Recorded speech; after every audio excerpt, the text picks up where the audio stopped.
So a couple of things about chemo, which I didn't know before, is they have evolved from the little chemical cocktail they used to give you years and years ago. They would just throw it in you and call it chemo. They have evolved and researched enough that they have figured out what kind of chemo treats what kind of cancer the best. So there is a different chemo for ovarian cancer than there is for breast cancer. And the thing about chemos, when I had chemo for the ovarian cancer, it made me very, very sleepy. I slept for 3 or 4 days. I woke up, I felt pretty good, and I went on with my life. And then 3 weeks later, I would have another chemo. I did it through the vein. I didn't have a port. The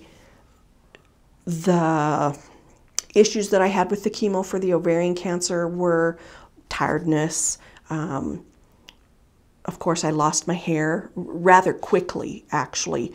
I woke up the day after my second chemo, and I'd been sleeping on this side of my head, and I sat up, and the hair stayed on the pillow.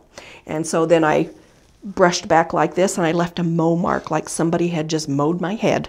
And I called my sister. Of course, I rubbed my head and got the hair off, and I still looked like one of those, forgive me, scary grandmas with the thin, creepy hair in the scary movies. My sister came over actually with her dog clippers because that's all she had, and she shaved my head for me. And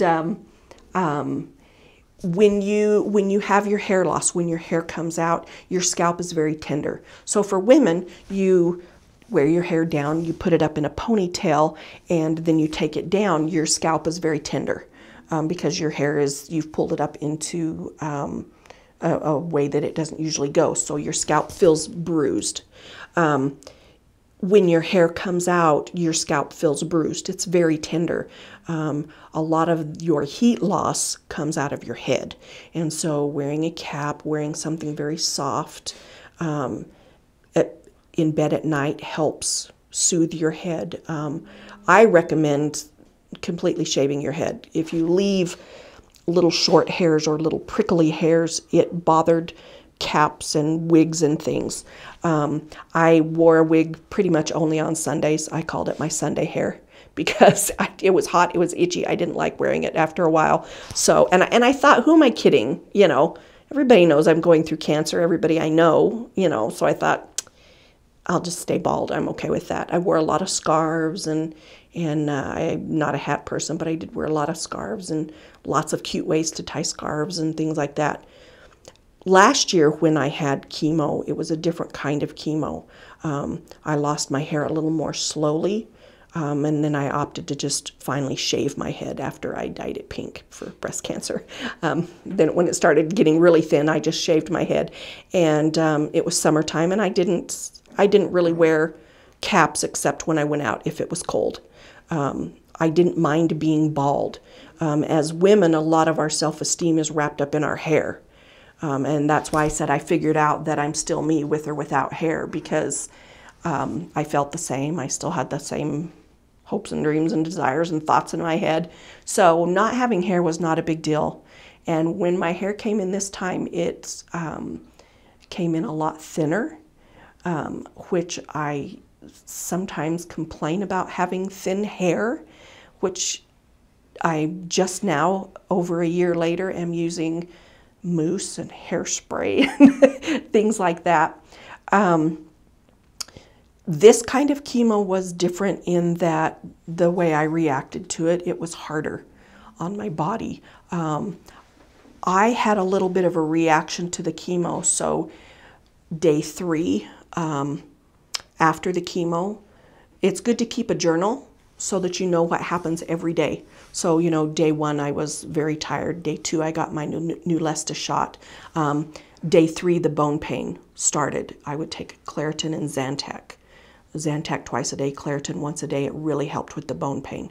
It helped with the Neulasta shot. By day 5 I had thrush.